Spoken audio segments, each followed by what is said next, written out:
Well, Roger doesn't sweat, so that makes it easier. That's a little bit easier. That's a story for another day. Where it freaked me out during a Wimbledon final one time. But we'll tell that story another time. But yeah, so to your point, I would always do my track training in Austin during November, and I was pretty aggressive with it. You know, I even missed Masters sometimes because I wanted to start that like base of prep work, right? I was able to avoid major injuries for a lot of my career, but I don't think that's an accident.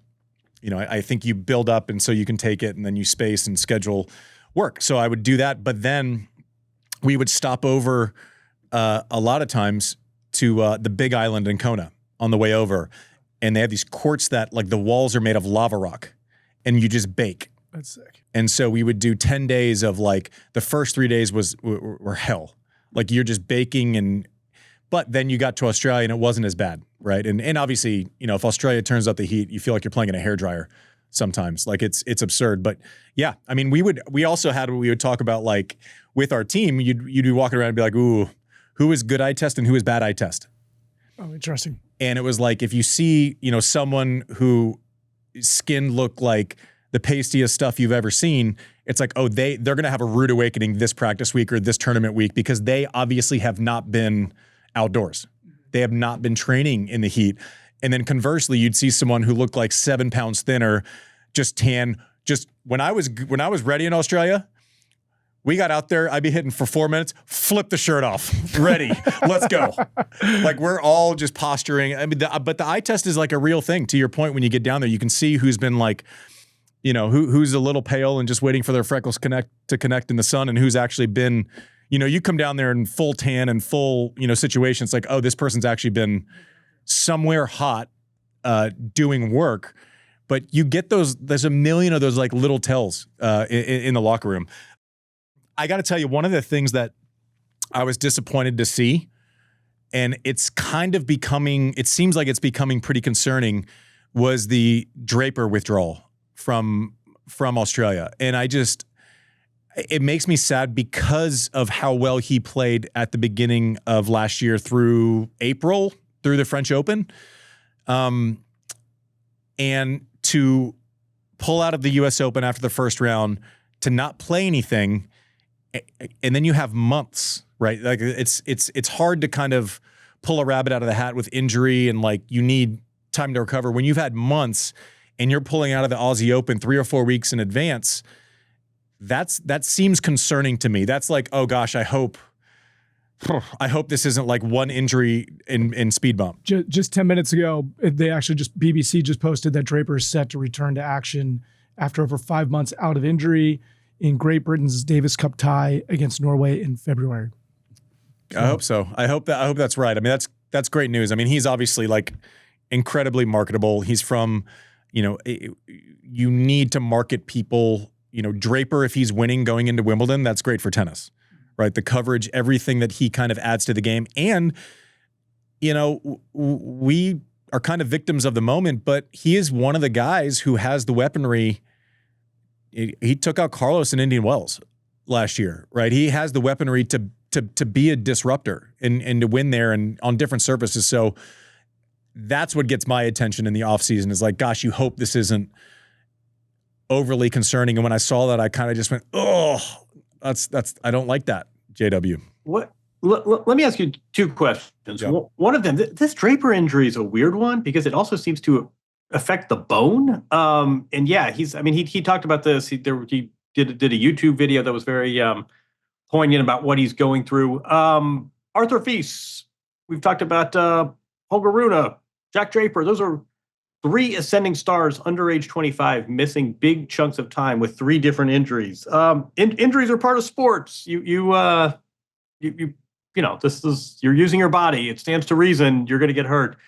Does tennis have a problem here, or sort of where on the continuum of we need a panel to address this versus sports are sports and shit happens? Where do you lie? I mean, we're gonna get people to just turn this off because we're gonna end up talking about schedule a little bit. We're gonna end up talking about, you know, it's not actually totally dissimilar to what's going on in the NBA. Like you look at the usage rate of the top 50 contracts in the NBA, and I'll get it wrong slightly, right? But they've missed something like 40% of the games like the top 50 contracts in the NBA. It's some insane number this year. Bigger, stronger, faster, more extreme is going to lead to blowing out tires. It just is. When I get concerned as like you mentioned bone, I'm like, that's not a groin pull, right? That's not a sprained ankle. Those things are like, oh, that sucks. You hope the timing of a sprained ankle doesn't ruin your season or doesn't affect it in a major way. But like Feast with a stress fracture in your back and like these are pressure injuries. Holger Rune out of nowhere snapping his Achilles at 22 years old it stinks. And it is something that we need to have a very like sober and serious view about.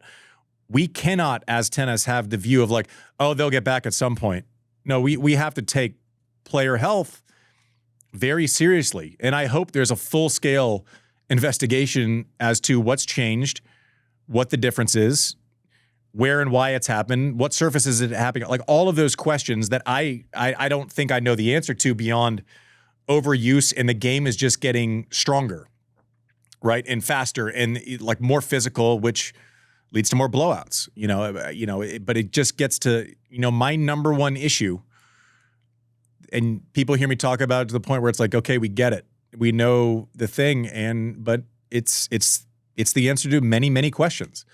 The schedule is long.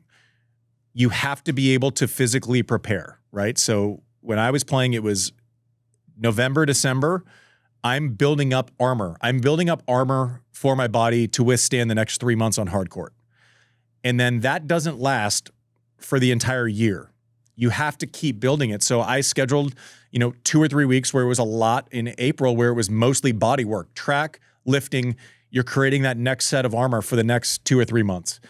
And right now, if you do that, you're missing out a lot. I mean, it's a tough thing. So we do need to keep tabs on these young guys having these like blowout type injuries, not tiny ones. Well, we're going to have Holger on next week. I cannot wait for that, by the way. I'm really excited. Talk to him about just the state of the tour and get some insights on the guys that are on it and see how he's doing. It'd be great. We can just ask the question directly to him.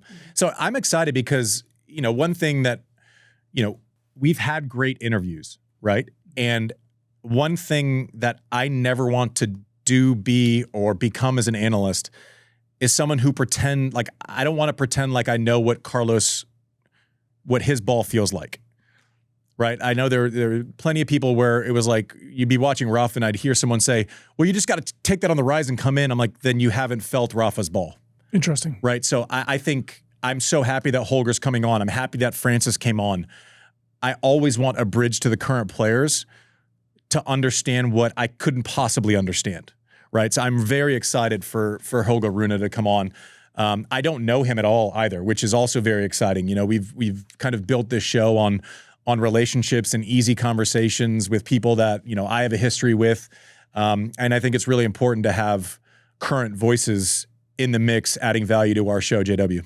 You never talked to him?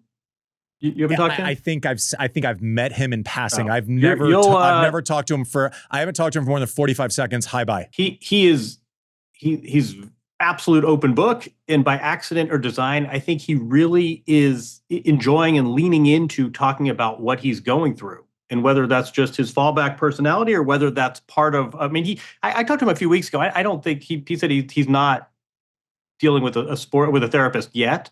But he's very open about everything he's gone through and what he needs to do to get better and what life is going to be like when he gets back. And I think he's very open to having a candid conversation. I think you'll enjoy that. Let me ask you tangentially to all this. I don't know if you saw the ATP has a new heat and humidity policy. It's basically what the women have.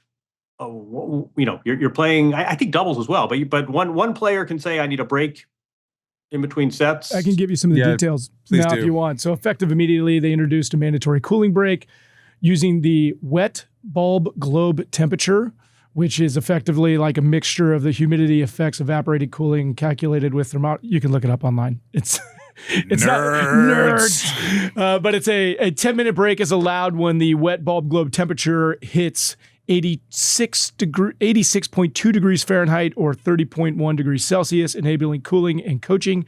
Play is suspended. 86 degrees for this thing to kick in? 86.2, but it's wet bulb, so it's like it feels like, when you get the thing. It feels like 86? I don't know. I was going to say, that's my wife turning up the heat. I don't work at Weather Channel. You're not going to actually... Can I finish the things? Play is suspended if it exceeds 90 degrees Fahrenheit. That's every day in Australia. How are we going to get through a tournament? I'm going to look up the wet bulb temperature. Well, for the record, I think this is just tour. I think the majors have their own heat and humidity policy, so I don't think this would be the Australian Open. But no, it's a good point. That seems like a pretty low threshold, doesn't it? That's every day, and how are you ever going to get through a tournament in Washington or Cincinnati? I don't know. Like every day is 90 degrees, and when it's 78 there in the summer, in the morning it feels like 95. And this isn't a straight. This is a wet bulb, right? So it's not just a straight. What does that mean? Everyone keeps. I feel like everyone just keeps. I feel like this is a term I've never heard before, and we're never going to stop hearing it now. Wet bulb. Hold on. Are you saying bulb? Bulb.